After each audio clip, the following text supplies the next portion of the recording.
Hello dear student, how are you? कैसे हैं आप सब? और बताइए आपकी तबीयत कैसी है? हेल्थ बेटर है ना तुम्हारी? और बताओ जीवन में क्या चल रहा है और कितने सकारात्मक हो तुम जीवन में, ये भी कमेंट में ज़रूर करना।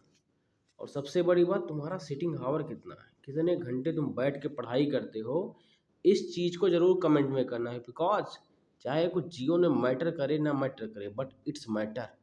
तुम्हारा इस सिटिंग हावर मैटर करता है, क्योंकि जितने घंटे तुम बैठ के पढ़ाई करते हो ना, जितने हावर्स देते हो अपने लिए, खुद के लिए निकाल के सिटिंग हावर करते हो, वही डिसाइड करता है तुम्हारा लेवल क्या होने वाला है जीवन में। और तुम्हारे अंदर कितनी कैपेसिटी है किसी चीज़ को पाने की, जो तुम्हारी भूख है, डिज़ायर है, विल पावर है, हंगरी है, जो अंदर की भूख है, वो यही सिटिंग हावर डिसाइड करता है। बात समझ रहे हो? तुम जीवन को किस डायरेक्शन में लेके जाओगे, किस लेवल तक लेके जाओगे, यही सिटिंग हावर डिसाइड करता है। इसीलिए sitting hour is really important for every student who is preparing for the any exam. Exam छोड़ो, जीवन के किसी भी मोड में तुम जाने की तैयारी कर रहे हो, this sitting hour is really important for your. 12 घंटा, 72 घंटा, 48 आवर्स, कितने घंटे बैठ के पढ़ते हो? जितना घंटा बैठ के कंटिन्यू पढ़ते हो, उतनी ताकत है तुम्हारे अंदर। कमेंट करना, पता चलेगा कितनी ताकत है तुम्हारे अंदर। ठीक है। So today's topic is in this economy series, what is the DCCBS and SCBS, ये क्या होता है? ठीक है। So welcome to my channel, myself Rohit Kesari. स्वागत करते हैं आप सबका अपने इस यूट्यूब के प्लेटफॉर्म पे। और बताइए कैसे हैं आप सब? अच्छे हो ना? मेंटल हेल्थ कैसी है, इसको भी कमेंट करना। ठीक है। मानसिक संतुलन ठीक ठाक है कि नहीं ठीक ठाक है? ठीक है। सो इस बेहतरीन सेशन को स्टार्ट करते हैं एक बेहतरीन थॉट के साथ। Everything is possible. Yes, everything is possible for you. Age never matter, age is just a number. Age मायने ही नहीं रखता है। तुम्हारे लिए सब कुछ संभव है। Everything which you want to do in your life. एक मिनट एक मिनट, किसका फोन है? ठीक है। तो बस यही मैटर करता है। बात समझ में? तुम जीवन में कुछ भी कर सकते हो, लेकिन तुम्हें खुद पे विश्वास करना पड़ेगा। सब कुछ संभव है तुम्हारे लिए। ऐसा कोई काम नहीं जो कर ना सको। और कभी कभी तुम्हारे दिमाग में आता होगा कि एज एज मायने ही नहीं रखती सर। एज कभी भी मायने नहीं रखती है। ठीक है। तुम कितने भी साल के हो, तुम बस चीज को स्टार्ट कर दो करना। चीजों को करना स्टार्ट कर दो। चाहे जिस समय में तुम स्टार्ट कर रहे हो, बस तुम उसको करना स्टार्ट कर दो। उसकी नींव जो है रख दो, और पर डे उस पर प्रहार करने लगो। पर डे प्रक्रियाओं को जोड़ते चले जाओ, जोड़ते चले जाओ। कुछ ही क्षणों में तुम एक एम्पायर का फॉर्मेशन कर देते हो। इस चीज़ को ध्यान दो। ठीक है। So everything is possible for you. अगर कोई कहता है तुम नहीं कर सकते हो, तो मारो खींच के 4 घंटा आप उसको। क्योंकि वो नहीं कर सकता इसलिए तुम नहीं कर सकते, इसीलिए वो कह रहा है। क्योंकि उसने ट्राई किया, वो फेल हो गया, और उसके बाद उसने छोड़ के भाग गया। तो इसका मतलब थोड़ी तुम नहीं कर सकते हो। You are the man who can change the entire scenario of the world. तुम ही हो। इसको तुम्हें बिलीव करना पड़ेगा खुद पे। यही सब चीज़ें हैं, ये सब जो थ्योरेटिकल या फिर फिलोसफिकल चीज़ें हैं ना, ये रियली में माइंड को डायरेक्शन प्रोवाइड करती हैं। जब ये सब चीज़ें माइंड में पुट की जाती हैं, माइंड में क्या बोलते हैं इसको, बीज बोया जाता है, तो बस वही रिजल्ट बन के निकलता है। जीवन का नियम है ना, जानते हो क्या नियम है? जीवन का नियम दिमाग के हिसाब से चल रहा है। क्या चलता है? तुम दिमाग में 3-4 साल लगातार इंटर बाद या फिर 10th से जो भी चीज़ें डालोगे कि मुझे स्टार्टअप करना, मुझे साइंटिस्ट बनना, मुझे उस लेवल पे जाना है, मुझे दुनिया का सबसे अमीर आदमी बनना है, उसी हिसाब से चीज़ें होने लगेंगी तुम्हारे आसपास। उसी हिसाब से तुम्हारे पास चैलेंज पैदा होंगे। उसी चैलेंज के हिसाब से तुम अपना क्या बोलते हैं एक्टिविटी प्रोसीड करोगे। बात समझ में आई? उसी चैलेंज के हिसाब से तुम अपनी एक्टिविटी करोगे, हर एक्टिविटी को तुम उसी चैलेंज के हिसाब से अंजाम दोगे। जानते हो, क्योंकि ये इन्वायरमेंट जो बना हुआ है ना वो स्मॉल स्मॉल कणों से फॉर्मेट होके बना हुआ है। अब एक्चुअली में क्या होता है, जब तुम थॉट डालते हो अपने अंदर कि मुझे जो है बिलियनर बनना या फिर क्या बोलते हैं सबसे अमीर आदमी बनना है या फिर टॉपर बनना है या रैंक वन लेके आना है, तो जो थॉट तुम्हारे दिमाग के अंदर जाते हैं ना, उसी हिसाब से तुम्हारे हाथ पैर जो है आँख नाक कान सब वर्क करते हैं। और जिस हिसाब से तुम्हारे ये इफेक्टिव ग्लैंड वर्क करते हैं, उसी हिसाब से इन्वायरमेंट का फॉर्मेशन होता है। इन्वायरमेंट का फॉर्मेशन जिस हिसाब से होता है तुम्हारे इफेक्टिव ग्लैंड के कारण से, उसी हिसाब से चैलेंज तुम्हारे सामने क्रिएट होके आते हैं।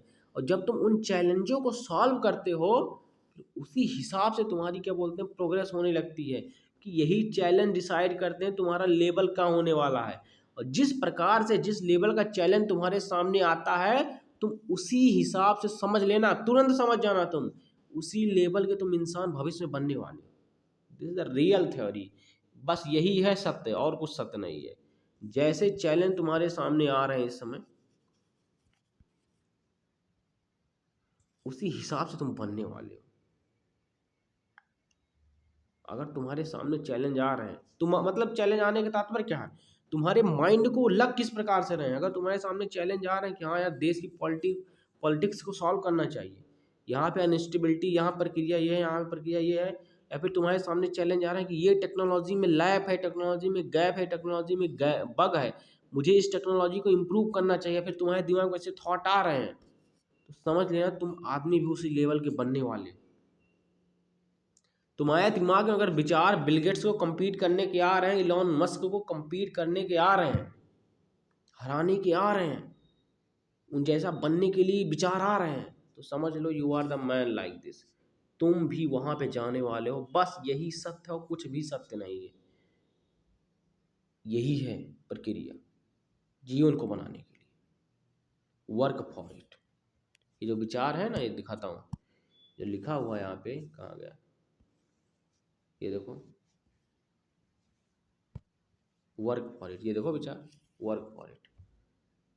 इनके लिए काम करना चालू कर दो। अगर चैलेंज जीवन में आ नहीं रहे हैं, you are not facing challenge, अगर तुम चैलेंज फेस नहीं कर रहे हो जीवन में, तो समझ लो तुम मरे हुए हो। अपने लिए चैलेंज बनाना और ढूंढना चालू कर दो। चाहे जहां से चैलेंज लेके आओ, ढूंढ के रख लो अपने सामने लाके, और वही चैलेंज तुम्हें इतना स्ट्रांग बना देंगे कि संसार का कोई भी प्राणी तुम्हें हरा नहीं सकता। खेल है यही। समस्याएं स्वतः ही पैदा कर लो अपने लिए। समस्याएं मतलब क्या, चैलेंज। ये मतलब थोड़ी है कल तुम जाओ तालाब में कूद जाओ, तुम्हें तैरना नहीं आता है, कुएं में जाकर कूद जाओ। चैलेंज ले लो। सोच लो, हाँ सर $1 ट्रिलियन का चैलेंज लेना है। अगर इंडिया की इकोनॉमी $5 ट्रिलियन की है, तो $1 ट्रिलियन तुम चैलेंज ले लो ना, $1 ट्रिलियन मैं बना दूंगा। ये है चैलेंज। मुझे आने वाले 1 साल में मेरे अकाउंट में $1 बिलियन रुपीज होगा। तुम 2 रुपया, 100 रुपया और 5,000 रुपये के लिए परेशान हो चैलेंज के लिए। जानते हो, लोगों को विश्वास नहीं होता, उनको बिलीव नहीं होता जब वो चैलेंज लेते हैं। समस्या जानते हो कहाँ है? समस्या है कि जब चैलेंज लेते हैं तो उस चैलेंज में उनको विश्वास ही नहीं होता खुद से, कि वो सेल्फ डाउट सिंड्रोम होता है कि वो कर ले जाएंगे। अगर कोई लड़का खड़ा है, मैं उसे कह रहा हूँ बेटा तुम चैलेंज ले लो $1 बिलियन का, 1 साल में तुम्हारे पास संपत्ति होगी कम से कम $1 बिलियन की। इसको बनाने की वो कल्पना ही नहीं कर सकता है उस समय, और शायद कभी भी ना कर पाए अगर उसके अंदर इस प्रकार की सोच ना हो तो।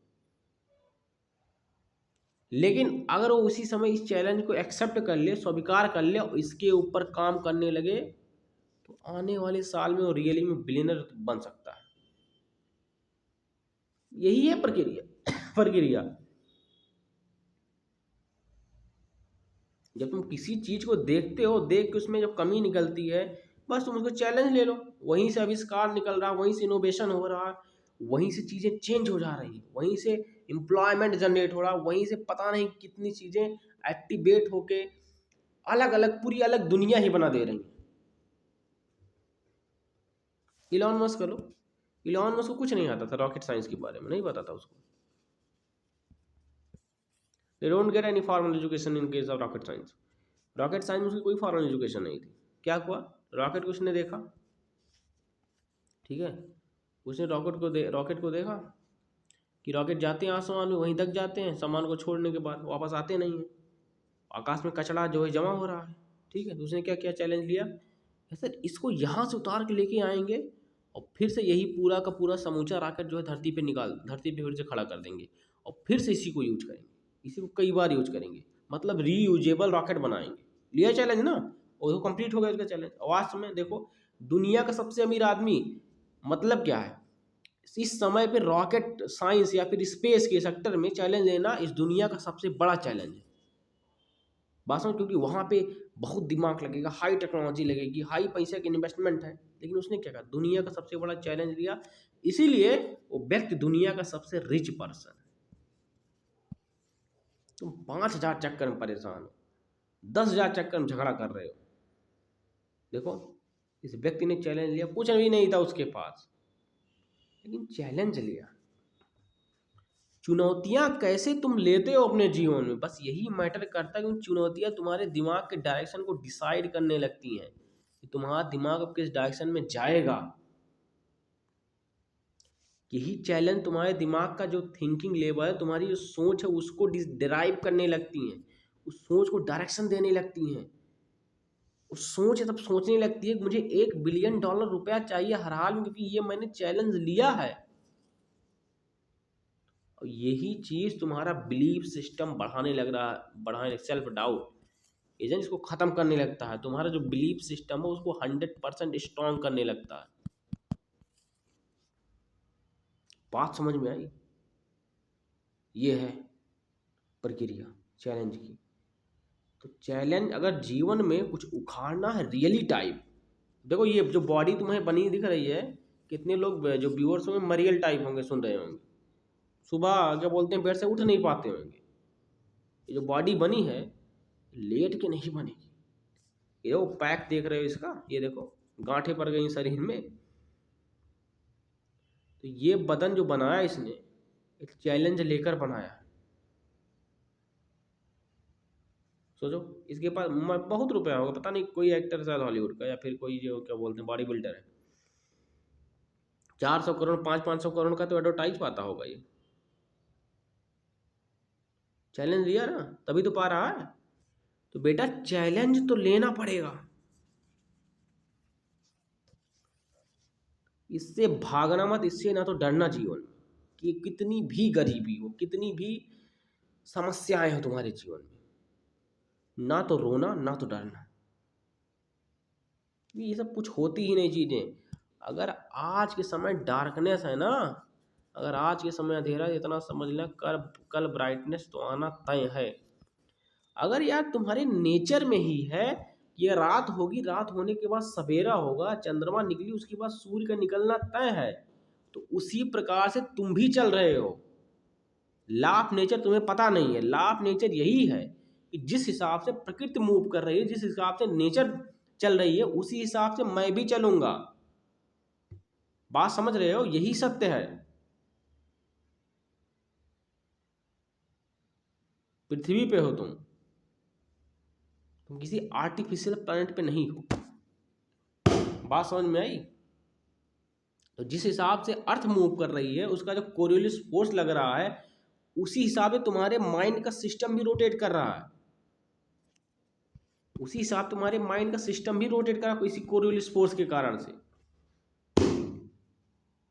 बात समझ में आई? और जिस हिसाब से सूरज उदय हो रहा है, फिर शाइनिंग ऑफ हो रहा है, उसके बाद क्या बोलते हैं चंद्रमा निकल रही है, राइज हो रही है, वो भी शाइनिंग ऑफ हो रही है, ठीक है, सुबह और रात हो रही, उसी हिसाब से तुम भी रोटेट कर रहे हो, तुम भी चल रहे हो। तो इसका मतलब क्या, अंधेरा हुआ है उसी हिसाब से तुम्हारे जो जीवन की प्रक्रिया है ना वो भी चलेगी।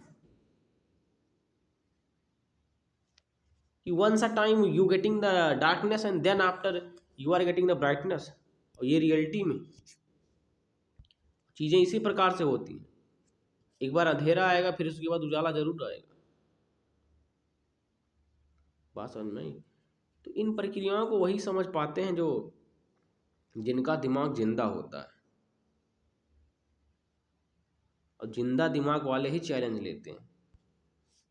चैलेंज, चुनौती, 5 रुपए वाली चुनौती नहीं, चुनौती, चैलेंज। तो इसको तो लेना पड़ेगा जीवन में आगे बढ़ने के लिए। क्योंकि जब लोगे ना, तभी तो अंदर कितना, क्या बोलते हैं, जिगरा है, व्हाट इज योर करेज, निकल के तभी बाहर आता है। अन्यथा तुम खुद में ही फन्ने खा बनते रहोगे। ये चैलेंज ऐसे नहीं निकल के चला, वो क्या बोलते हैं, जिगरा ऐसे नहीं निकल के चला आता। करेज, करेज को निकालने के लिए चैलेंज लेना ही पड़ेगा। और इतना जान लो कि संसार में सब कुछ संभव है। तुम कुछ भी बनाने का सोच लो, कुछ भी, और सब कुछ संभव। बात समझ में आई? तो ये है प्रक्रिया जीवन की, इसको समझना जरूरी है। कुछ चीज़ें सीख लो, बेसिक बेसिक है, चैलेंज लेना सीख लो। सर तुम ढूंढो, हाँ ये प्रक्रिया है, ये चैलेंज है मेरे लिए, बस काम करना चालू कर दो। 1 साल में मेरे अकाउंट में $2 बिलियन होना चाहिए। Let's do it, why are you waiting? फिर देखो, पूर्णता गेम चेंज, परिवर्तन तो आना तय है उसके बाद। ठीक है, तो ये है प्रक्रिया, इस तरह काम करो तुम। चलो आओ सेशन पे चलते हैं अपन। क्या है DCCB एंड SCBS? ठीक है, तो DCCBS मतलब क्या हुआ, डिस्ट्रिक्ट। अभी तुमने इससे पहले कोऑपरेटिव बैंक के बारे में पढ़ा, तो वहाँ पे हमने UCBS के बारे में डिस्कस किया, बैंकिंग इन इंडिया चैप्टर में। ठीक है, MSMEs के बारे में डिस्कस किया, RRB का रोल क्या होता है। ठीक है, कोऑपरेटिव बैंक रेगुलेट कैसे होते हैं, टाइप्स क्या क्या होते हैं उसके। ठीक है, बना कब था, कितने अवेलेबल हैं, इन सब चीज़ों के बारे में हमने पढ़ा। UCBS अर्बन कोऑपरेटिव बैंक्स, इसके बारे में हमने पढ़ा। अब यहाँ पे जो डिस्ट्रिक्ट लेवल पे कोऑपरेटिव बैंक्स होते हैं, और SCBS जो स्टेट लेवल पे कोऑपरेटिव बैंक्स होते हैं, उसके बारे में हम डिस्कस करेंगे। DCBS और SCBS, ठीक है, तो इसके बारे में डिस्कस करेंगे। ध्यान देना, as their name suggest they operate at the district and state level. जैसे DCCBS, they are actually operating in the district. ठीक है, ये जिले में ऑपरेट होती हैं, और ये जो है स्टेट में ऑपरेट होती हैं, राज्य में। One district can have no more than one DCCB with a number. एक DCCBS मतलब एक डिस्ट्रिक्ट में केवल एक DCCBS हो सकता है। ठीक है, with a number of DCCBS reporting to the SCBS। और ये जो DCCBS होंगे ना, ये SCBS को रिपोर्ट करेंगे। ठीक है, मतलब क्या हुआ, इनका हेड यहाँ बैठा हुआ है, ये भी जो भी प्रक्रिया करेंगे उसके बाद इनको रिपोर्ट करेंगे। They were under supervision of RBI। और ये दोनों किसके सुपरविजन में होंगे, किसके वॉचिंग में होंगे, ये दोनों रेगुलेट RBI के द्वारा रेगुलेट किए जा रहे होंगे। ठीक है, DCCBS किसके द्वारा ऑपरेट किया जाएगा, SCBS के द्वारा। ये क्वेश्चन आ सकता है, DCCBS को ऑपरेट कौन, सॉरी, जो DCCBS जो प्रक्रिया करेगा वो किसको रिपोर्ट करेगा, वो SCBS को रिपोर्ट करेगा। ये क्वेश्चन पक्का आ सकता है। ठीक है, और DCCBS और SCBS both are operating under the RBI। बात समझ में आई? With a number of DCCBS reporting to the SCBS, तूने पढ़ लिया। They were under the supervision of RBI। Later on this function was delegated to the NABARD. ठीक है, बाद में एक एजेंसी बनाई गई, नाबार्ड, नामर्द नहीं, नाबार्ड। ठीक है, नाबार्ड। तो इस एजेंसी के थ्रू जो है ये दोनों ऑपरेट होने लगे। बात समझ में आई? But it also under the guidance of the RBI। बात समझ में आई? आगे बढ़ते हैं। प्रॉब्लम ऑफ दीज बैंक्स, क्योंकि बैंक की जो भी प्रक्रिया होगी उसका मेन लीडिंग प्रोसेस जो होगा वो RBI के द्वारा ही किया जाएगा। बात समझ में आई? आगे बढ़ते हैं। प्रॉब्लम ऑफ दिस बैंक्स, इन बैंकों की समस्या क्या थी। ठीक है, जिसके कारण से इनमें जो भी खामियां आई, इनकी समस्या क्या थी, लोन देने में या फिर अधिक लोन डिस्बर्स करने में। ठीक है, मनी सर्कुलेशन में, ठीक है, लिक्विडिटी में, सरप्लस अमाउंट फ्लो करने में, कैश फ्लो में, इन सब में समस्या क्या है इसके बारे में पढ़ते हैं।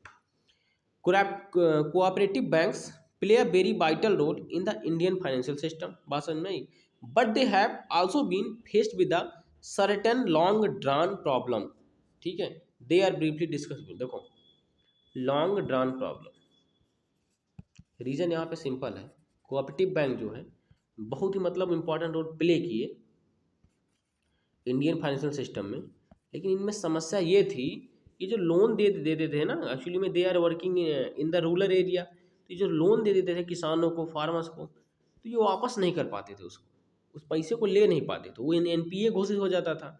जब एनपीए घोषित हो जाता था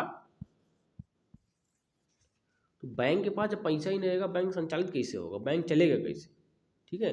मतलब क्या था, इनका जो एनपीए था वो बढ़ने लगा था, non performing asset. Regulation remain the biggest issue as they are under the dual regulatory control, ठीक है। इनमें एक समस्या और थी, जो रेगुलेशन था उसमें भी समस्या थी, क्योंकि इनके जो रेगुलेटिंग प्रोसेस था इनका डुअल रेगुलेटरी प्रोसेस था। अब पहले हमने डिस्कस किया इसका, ठीक है। UCBs come under the RBI, जो यूसीबीएस होता है अर्बन कोऑपरेटिव बैंक, वो आरबीआई के अंडर में आता है। And the registrar of cooperative societies RCS, देखो इनका जो डुअल कंट्रोल था किसके किसके, UCBs come under the RBI and the registrar of the cooperative societies of the respective state, while the DCBs and the SCBs come under the NABARD. मतलब 3-4 प्रक्रिया थी इसमें जो उनको एक्चुअली समझो इस तरह, जो कोऑपरेटिव बैंक थे ये समस्या क्यों पैदा कर रहे थे डिसीजन लेने में, क्योंकि ये डुअल रेगुलेटरी बॉडी से चल रहे थे, ठीक है। पहला कौन था, ठीक है, जो इसमें यूसीबीएस थे अर्बन कोऑपरेटिव बैंक्स, एक तो आरबीआई द्वारा रेगुलेट हो ही रहे थे, ठीक है, और दूसरा था इनका registrar of the cooperative societies, ठीक है, जो कि स्टेट के द्वारा प्रोसेस में था, ठीक है, रिस्पेक्टिव स्टेट्स। जबकि डी, लेकिन यहाँ पे क्या बोलते हैं, डीसीसीबीएस जो था और एससीबीएस ये एक्चुअली में नाबार्ड के अंदर आने लगे थे, नाबार्ड, बात समझ में, ये नाबार्ड के अंदर आने लगे थे। आरबीआई एंड द आरसीएस, ठीक है, एक्चुअली में मेन समस्या क्या थी इनके डुअल रेगुलेटरी में, जो आरबीआई था और एक आरसीएस था, register of the cooperative society, ये समस्या थी रेगुलेटरी का, क्योंकि एक संस्था के द्वारा रेगुलेट हो नहीं रहे थे, ठीक है। जब डुअल रेगुलेटरी मैकेनिज्म से काम कर रहे थे तो जिसके कारण से डिसीजन जो लिया जा सकता था उसमें क्या बोलते क्लियरिटी नहीं आ पा रही थी, बात समझ में आई? आगे बढ़ते हैं। Given the close links between politician and the cooperatives, ध्यान देना यहाँ पे समस्या भी ना, जो एक्चुअली में गांव में जो बैंक खुले हुए थे उसको पढ़ने से पहले बता दे रहे हैं, जो गांव में बैंक खुले हुए थे तो वो बैंक क्या करते, जो किसानों को जब लोन वगैरह प्रोवाइड करते थे तो हाई इंटरेस्ट रेट पे प्रोवाइड कर देते थे, लेकिन जो पॉलिटिशियन उनसे अटैच थे उनको क्या बोलते हैं लेस इंटरेस्ट रेट पे लोन प्रोवाइड कर देते थे, ठीक है। और क्या बोलते हैं, ऑफिस का पहले रजिस्टर होता था तो उसमें मिस मैनेज हो जाता था वो सब चीज़ें, ठीक है, लिखा पढ़ी में गड़बड़ी कर देते थे, जिसके कारण से वो पैसा कवर नहीं हो पाता था, और कभी कभी कवर होता था तो अमाउंट कम कवर होता था, ठीक, वो भी एनपीए घोषित हो जाता था, इस कारण से यहाँ भी समस्या आने लगी थी, बात समझ में आई? आगे बढ़ते हैं। Close link between politician and cooperatives, fact that RCS function under the state government, in practice this dual, ठीक, और triple custody of the cooperative banks has in practice led to poor supervision and control, ठीक है। जो RCS और state government के द्वारा इसको regulatory मिल रही थी, मतलब वो बहुत ज़्यादा बेटर फॉर्म में रेगुलेट नहीं हो पा रहा था। बिसाइड इसके बावजूद most cooperative banks are lacking in skill and expertise, इनके पास स्किल और एक्सपर्टाइज की भी कमी थी, किस प्रकार से हमें रेगुलेट होना है, बात समझ में, प्रॉपर टेक्नोलॉजी भी नहीं थी इनके पास। Recruitment are politicized as are appointment at most level, जो इनका रिक्रूटमेंट प्रोसेस था, जो उनके अंदर मैनेजर वगैरह आते थे, ये भी पॉलिटिकल लेवल पे डोमिनेंसी होने लगी, ठीक है। यहाँ भी सोर्स जुगाड़ पैसा क्या बोलते हैं करप्शन, ये प्रोसेस चलने लगा। Income recognition and prudential norms that were introduced for the commercial bank in the early 1990, जब 90-91 प्राइवेटाइजेशन हुआ था बैंकों का, उस समय जो नॉर्म्स और गाइडलाइंस जो कि इंट्रोड्यूस किए गए थे आरबीआई के द्वारा, गवर्नमेंट के द्वारा, वो इनको क्या बोलते हैं, ये सब गाइडलाइंस को क्या बोलते हैं, उस पैमाने पर खरा उतरने के लिए लोग फेल हो रहे थे cooperative banks. Under the process of banking reform are still to be done this sector. देखो, cooperative banks have been in the news mostly for the fraudulent deal. Actually में सही बात जो मैंने बताया, नेताओं वाला प्रक्रिया, जो उनकी डील होती थी फ्रॉडलेंट डील, ठीक है, मतलब करप्टेड डील, जो भ्रष्टाचार होता था यहाँ पे, जो उल्टा सीधा पैसा क्या बोलते हैं लोग डिस्ट्रीब्यूट कर दे रहे थे बड़े बड़े लोगों को, और उनसे कम इंटरेस्ट रेट पे चार्ज भी नहीं करते थे, और कुछ पैसा तो मतलब रजिस्टर से ही गायब हो जाता था कि यहाँ मेंशन ही नहीं होता था कि हमने इनको इतना पैसा प्रोवाइड किया। बात समझ में? Due to the multiplicity of regulatory control of federal nature, it becomes really difficult to comply these banks to the prudential norms। Multiple operation process चलने लगा था इसमें, आरबीआई था, स्टेट था, आरसीएस था, register of the cooperative societies ये था, ठीक है। तो इन सब प्रक्रियाओं के कारण स्टेट गवर्नमेंट भी इसमें इन्वॉल्व थी, तो इन सब प्रक्रियाओं के कारण जो है प्रॉपरली ये रेगुलेट नहीं हो पाते थे। बात समझ में आई? और ऊपर से क्या बोलते हैं, करप्शन करने लगे थे। Meanwhile, Government of India decided the Union Budget सन 2017-18 में to bring cooperative bank into the ambit of core banking structure। ठीक है, इसके बावजूद जो गवर्नमेंट थी सन 2017-18 के बजट में इनको कोर बैंकिंग प्रक्रिया में लेके आया गया।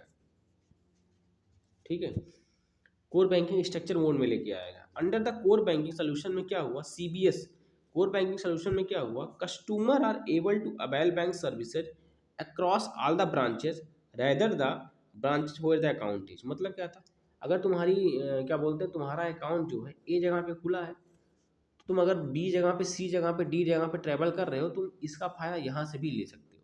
बात समझ में आई? पहले ऐसा नहीं था। ठीक है, account is making them customer of the banks rather than of the branch, वही बात है। ठीक है, तो ये प्रक्रिया थी इनकी। तो देखो, कोऑपरेटिव बैंक जो थे ना, वो फेल भी इसी कारण ही हुए थे, क्योंकि वहाँ पे करप्शन ज़्यादा था। वो जो लोन प्रोवाइड करते, सबसे बड़ी समस्या ये थी, जो लोन प्रोवाइड कर देते थे तो उसको रिकवर नहीं कर पाते थे। लोन को रिकवर नहीं कर पाते, उसके पीछे का कारण ये था कि मल्टीपल रेगुलेटरी बॉडी यहाँ पे थी, आरसीएस थी, आरबीआई थी, ठीक है, स्टेट गवर्नमेंट था, ठीक है, नाबार्ड आ जाता था। तो इन प्रक्रियाओं के कारण जो है इनको रेगुलेट करना मुश्किल हो रहा था, जिसके कारण से ये लोन प्रोवाइड हो रहा था इनको, जो ये लोन प्रोवाइड कर रही थी किसानों को या फिर अदर एमएसएमई सेक्टर वालों को, ठीक है, उनसे रिकवर नहीं हो पा रहा था। और दूसरा सबसे बड़ा लेवल था पॉलिटिकल मैटर, पॉलिटिकल कंसर्न। ठीक है, पार्टियों को लोन प्रोवाइड करना या फिर क्या बोलते हैं अदर मैकेनिज्म थ्रू बड़े लोगों को लोन प्रोवाइड करना, उसके कारण से ये क्या बोलते हैं उसको कवर नहीं कर पाते थे। जो है प्रक्रिया क्या होती थी, एनपीए घोषित हो जाता था। जब एनपीए घोषित हो जाता था, ठीक है, तो यहाँ पे क्या बोलते हैं बैंक में करप्शन होने लगता था, इसीलिए बैंक फेल होने के कगार पे आने लगते थे। ठीक है, तो ये प्रक्रिया है। आशा करते हैं आपको समझ में आया होगा कोऑपरेटिव बैंक्स का रेगुलेशन। ठीक है, तो आज हमने इसमें पढ़ा प्रॉब्लम ऑफ दीज बैंक्स, डीसीसीबीएस और एससीबीएस के बारे में पढ़ा, और जो डिस्ट्रिक्ट कोऑपरेटिव बैंक्स होते हैं किस प्रकार से रेगुलेट होते हैं इसके बारे में हमने पढ़ा, कितनी बॉडी उनको रेगुलेट करती हैं, एससीबीएस के बारे में पढ़ा। ठीक है, और समस्या क्या होती है इनमें रेगुलेट कर जब उनको किया जाता है। ठीक है, क्योंकि ये गाइडलाइंस को प्रॉपर फॉलो नहीं कर पाते थे, जिसके कारण से इनमें समस्याएं आती थी। गवर्नमेंट ने जब 17-18 में यूनियन बजट पास किया, ठीक है, तो उसमें चेंज ये लाया कि उनको कोर बैंकिंग स्ट्रक्चर में लेके आए। इस कारण से क्या हुआ कि उनका जो बैंकिंग बिहेवियर है और क्या बोलते हैं उनकी जो बैंकिंग प्रक्रिया उसको हम कहीं से भी यूज कर सकते हैं। बात समझ में आई? सो ये थी आज की क्लास। और बताइए आपकी मेंटल हेल्थ कैसी है?